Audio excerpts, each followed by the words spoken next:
Halo semua, perkenalkan nama saya Ketut Wahyu Aditya Putra dengan NIM 2215011027.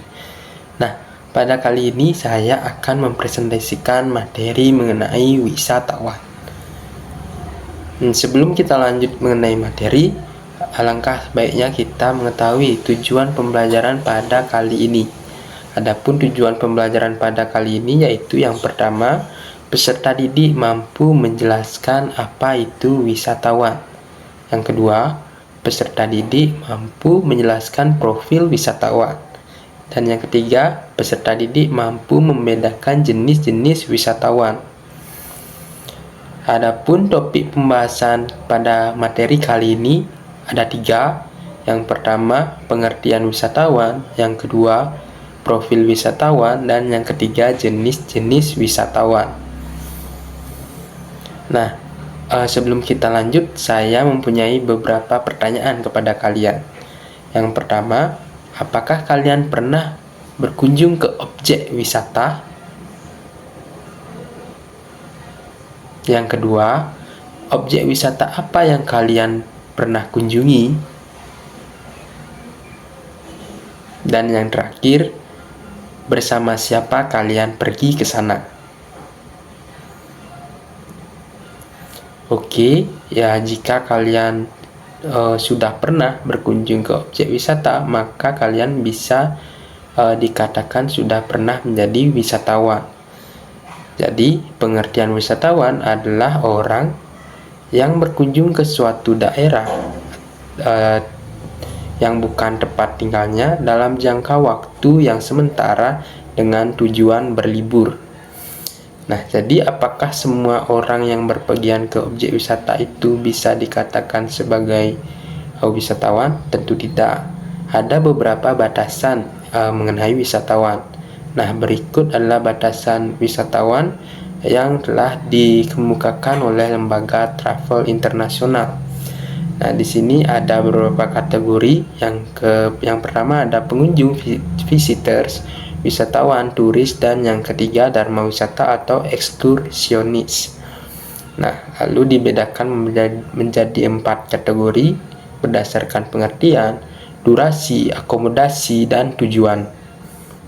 Nah, adapun yang pertama mengenai pengunjung atau visitors. Nah, menurut pengertian, pengunjung atau visitors adalah setiap orang yang berkunjung ke suatu negara di mana ia mempunyai tempat kediaman dengan alasan melakukan pekerjaan yang diberikan oleh negara yang dikunjunginya. Nah, adapun durasi mereka melakukannya itu tidak ada batas waktu karena mereka memiliki tempat tinggal. Akomodasi tentu saja mereka memiliki tempat tinggal. Lalu tujuan mereka adalah untuk bekerja. Lalu adapun wisatawan, menurut pengertian adalah setiap orang yang berkunjung ke suatu tempat yang bukan daerah tempat tinggalnya dalam jangka waktu yang sementara dengan tujuan berlibur. Nah, dari durasi, ada durasi wisatawan ini lebih dari 24 jam dan maksimal selama 6 bulan. Akomodasi untuk wisatawan biasanya menginap di fasilitas akomodasi seperti hotel, villa, homestay, resort, dan lain-lain. Tujuannya tentu saja tujuannya untuk berlibur. Nah, yang terakhir ada dharma wisata atau ekskursionis. Nah, menurut pengertiannya, dharma wisata adalah pengunjung sementara yang menetap kurang dari 24 jam di negara yang dikunjunginya. Nah, adapun durasinya itu kurang dari 24 jam. Akomodasi biasanya mereka menginap di ruang transit bandara. Lalu tujuan mereka hanya untuk singgah atau transit. Nah, lanjut kita ke materi selanjutnya, yaitu profil wisatawan. Profil wisatawan merupakan karakteristik spesifik dari jenis-jenis wisatawan yang berbeda yang berhubungan erat dengan kebiasaan, permintaan, dan kebutuhan mereka dalam melakukan perjalanan. Nah, memahami profil wisatawan ini merupakan suatu hal yang penting dengan tujuan untuk menyediakan kebutuhan perjalanan mereka dan untuk menyusun program promosi yang efektif. Oke, adapun profil wisatawan ini dibagi menjadi dua, yaitu berdasarkan trip descriptor dan tourist descriptor. Nah, menurut trip descriptor ini itu dibagi menjadi wisatawan dibagi ke dalam kelompok-kelompok berdasarkan jenis perjalanannya. Jadi ada beberapa kategori. Yang pertama, lama perjalanan. Lama perjalanan itu maksudnya apakah mereka melakukan perjalanan wisata selama 3 hari, 1 minggu, 2 minggu, 1 bulan, 2 bulan, dan maksimal sampai 6 bulan. Lalu adapun yang kedua, jarak yang ditempuh. Apakah mereka berpergian di luar kota atau kabupaten, luar provinsi, atau ke luar negeri. Lalu waktu melakukan perjalanan, apakah mereka melakukan perjalanan di hari biasa, hari weekend, ataupun hari libur, hari raya, ataupun libur sekolah. Nah, yang selanjutnya ada akomodasi yang digunakan. Nah, ini apakah mereka bisa dibedakan, apakah mereka menggunakan akomodasi yang komersil.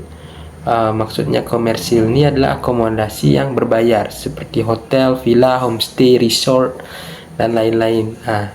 Atau mereka menggunakan akomodasi yang non komersil. Maksudnya di sini mereka menginap di rumah kerabat, teman, ataupun lain-lain. Nah, selanjutnya ada moda transportasi. Nah, transportasi apa yang mereka gunakan? Apakah transportasi darat, laut, ataupun udara. Nah, selanjutnya teman perjalanan. Nah, siapa saja yang mereka ajak dalam melakukan perjalanan tersebut? Apakah mereka melakukan perjalanan sendiri, bersama keluarga, bersama teman, ataupun bersama pacar, dan lain-lain.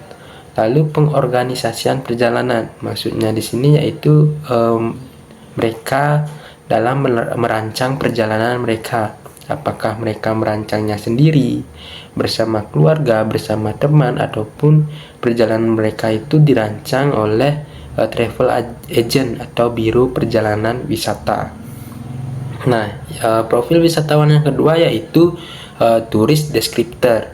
Nah, pengertiannya yaitu tourist descriptor adalah wisatawan ini dibagi ke dalam kelompok-kelompok berdasarkan karakteristik wisatawannya. Nah, di sini ada 3, yaitu karakteristik sosiodemografis, karakteristik demografis, ataupun karakteristik psikologis. Nah, karakteristik sosiodemografis ini seperti jenis kelamin, apakah perempuan atau laki-laki, lalu berdasarkan umur mereka berapa, tingkat pendidikan, apakah SMP, SD, SMP, SMA, atau tamat sarjana. Lalu kegiatan, apakah mereka bekerja atau tidak bekerja, status perkawinan, apakah mereka belum menikah, sudah menikah, ataupun telah bercerai. Lalu jumlah anggota keluarga, apakah mereka sendiri, hanya bersama istri, ataupun mereka memiliki anak yang di atas 17 tahun atau anak di bawah 17 tahun. Nah, selanjutnya itu ada karakteristik demografis. Nah, selanjutnya yaitu karakteristik geografis. Nah, maaf di sini saya menulisnya demografis. Maksudnya yaitu geografis. Nah, karakteristik geografis ini membedakan wisatawan berdasarkan tempat tinggalnya. Biasanya dari kota atau desa, provinsi, ataupun dari negara asalnya. Oke, selanjutnya yaitu karakteristik psikologis. Nah, terakhir yaitu karakteristik psikologis. Nah, karakteristik ini membagi wisatawan ke dalam kelompok-kelompok berdasarkan kelas sosial, tipe lifestyle, dan karakteristik personal. Nah, wisatawan dalam kelompok demografis yang sama itu mungkin memiliki profil psikografis yang sangat berbeda. Nah, materi selanjutnya yaitu jenis-jenis wisatawan. Nah, di sini jenis wisatawan ini dibagi menjadi dua. Yang pertama yaitu jenis wisatawan atas dasar tingkat familiarisasi dari daerah yang akan dikunjungi serta tingkat pengorganisasian dari perjalanan wisatanya dibagi menjadi 4, yaitu sebagai berikut. Yang pertama, drifter. Nah, yang dimaksud dengan drifter ini yaitu wisatawan yang berkunjung ke daerah yang tidak umum atau daerah terpencil. Oke, dan biasanya wisatawan ini bergerak dalam skala yang kecil atau jumlah kecil. Selanjutnya, explorer. Nah, yang dimaksud explorer ini adalah wisatawan yang berkunjung ke daerah yang belum terkenal, dan umumnya wisatawan ini interaksi dengan masyarakat lokalnya itu sangat tinggi dan mereka bersedia memanfaatkan fasilitas yang seadanya di tempat yang mereka kunjungi. Lalu selanjutnya ada individual mass tourist. Nah, artinya adalah wisatawan yang berkunjung ke daerah yang sudah terkenal dan biasanya mereka ini berkunjung ini dibantu oleh travel agent. Nah, selanjutnya yaitu organized mass tourist. Nah, organized mass tourist ini adalah wisatawan yang berkunjung ke daerah terkenal juga dan umumnya mereka memilih daerah yang fasilitasnya itu sama seperti daerah tempat tinggalnya dan mereka biasanya ditemani oleh seorang pemandu wisata atau guide.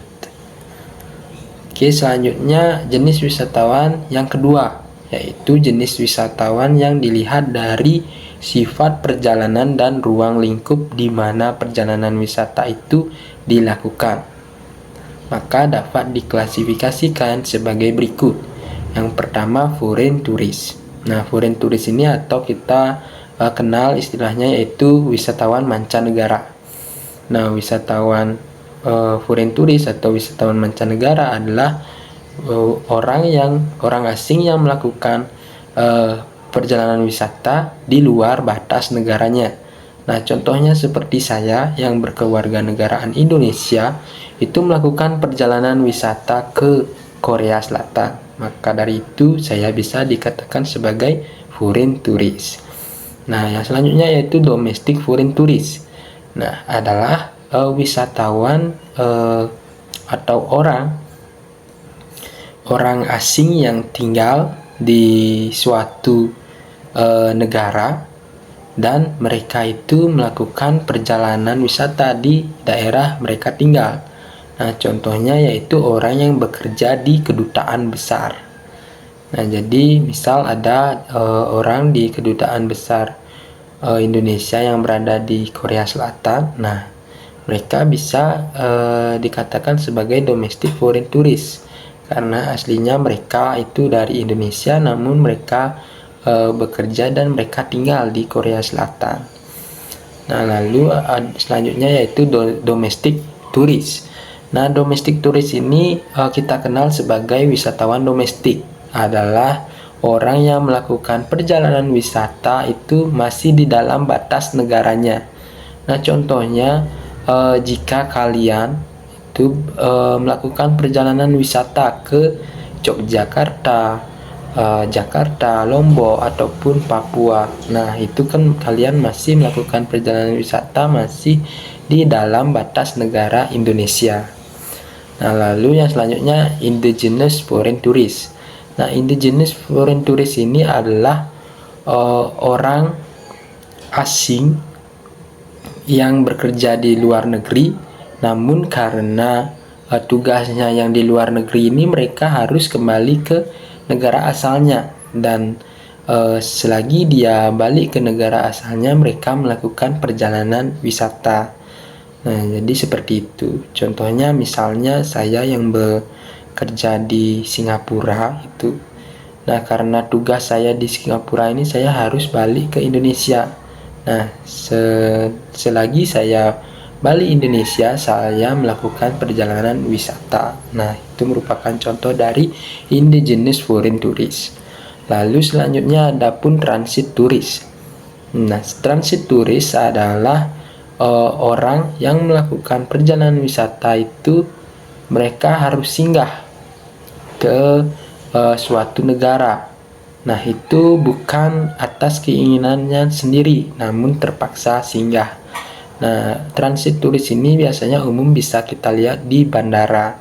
Nah, contohnya yaitu jika kita melakukan perjalanan ke Korea Selatan. Nah, maka kita harus, jika dari Indonesia ke Korea Selatan itu kita harus singgah di Singapura terlebih dahulu, karena belum ada perjalanan langsung atau penerbangan langsung dari Indonesia ke Korea Selatan. Maka dari itu kita singgah di Singapura dan kita bisa dikatakan sebagai transit turis. Nah, lalu selanjutnya business turis. Nah, business turis itu orang yang melakukan perjalanan itu bukan untuk berlibur, namun jika tujuan utama mereka itu sudah selesai, mereka akan berlibur nantinya. Oke. Nah, demikian materi pada kali ini. Nah, jika ada salah kata ataupun pertanyaan, bisa kalian tanyakan pada sesi diskusi di kelas. Nah, terima kasih telah menyaksikan video pembelajaran pada kali ini. Sampai jumpa di video pembelajaran di materi selanjutnya.